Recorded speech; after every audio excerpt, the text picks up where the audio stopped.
VFX or practical? What do you prefer? Honestly, I gotta go with practical because they... Really? Yeah. Even though you're a VFX artist. Let me explain why. If you go back to the original Star Wars movies, they had like a real sense of wonder, didn't they? Like a sense of magic, if that makes any sense. Like when the first time you saw that Star Destroyer coming down from the big screen, you get like, oh my god, that sort of feeling. In movies like Guardians of the Galaxy, that feeling is sort of diminished. You know what I mean?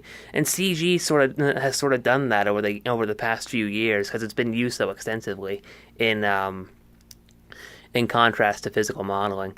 I think now we're actually reaching a point where it's not just visual effects anymore, it's a combination of visual effects and practical, and the new Star Wars movie that's coming out directed by J.J. Abrams is going to show that too. What I'm doing is I'm testing how far the sound is traveling before it degrades. So far, from where my first reading was to here, it degraded 2 dB. Now I'm going to try it from back there. If it doesn't degrade any more than 40%, it's actually really pushing power. The difference is that wall is there, so it's not going to travel too far beyond, but the ability to cover a farther distance is what outside shows are looking for larger amounts of people. This is a brand new system. We've only had it out once before, but not outside. So what we're trying to do is trying to gauge how much more power we would need to cover a larger area.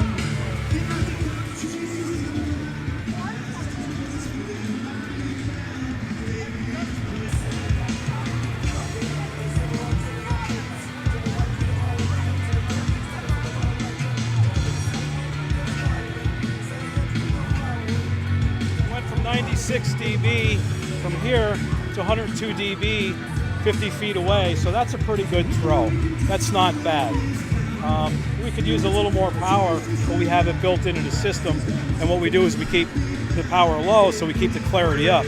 The harder we press our amplifiers to their top end limit, the less clearer it's going to be and the less enjoyable it will be. When you have a home stereo, you're pushing everything into one box and you're not getting a lot of power, and you're getting all your bottom end and your mids together, and then you're getting a horn which gives you your high ends, keyboard sounds, lead guitar, top end sounds, stuff like that. It's a good sound. It does sound good. Bose really worked it out well that it sounds awesome the way they built and designed their boxes. However, it's not practical in a sense like this when you're pushing a lot more power, a lot louder. You cannot get to clarity without running crossovers in your system. You could just feel the bottom end perfectly. The top end, I mean, when you're listening to it and it's mixed properly, you won't have that push on your forehead, you won't hear that twinge in your ear. That's what crossovers do for you. They allow you to properly set the frequencies apart and allow them to travel together out to different cabinets and mixed in the air. And when it's mixed properly, you could take it up to 120 dB as we just did today, 20 yards, 25 yards from the speakers, and you can't even tell it's 120 dB. It just feels perfect. You can feel it through your body, you can hear it perfectly, and you can still talk to someone standing next to you. Big difference between a home stereo and a professional system with crossovers. Has VFX reached its pinnacle point? I would say yes. Really? Yes, I would say so because look at a film like Guardians of the Galaxy. You have visual effects shots that they've probably taken like days to make. And look at Transformers too, especially.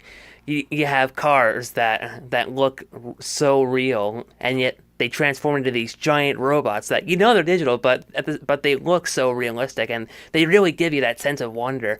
You're like, oh my god, he's gonna kill me. But I would say yes, visual effects has reached its pinnacle point because we've gotten to the point now where one can sometimes it's hard to tell the difference sometimes, and that's just getting better and better and better over the years. So.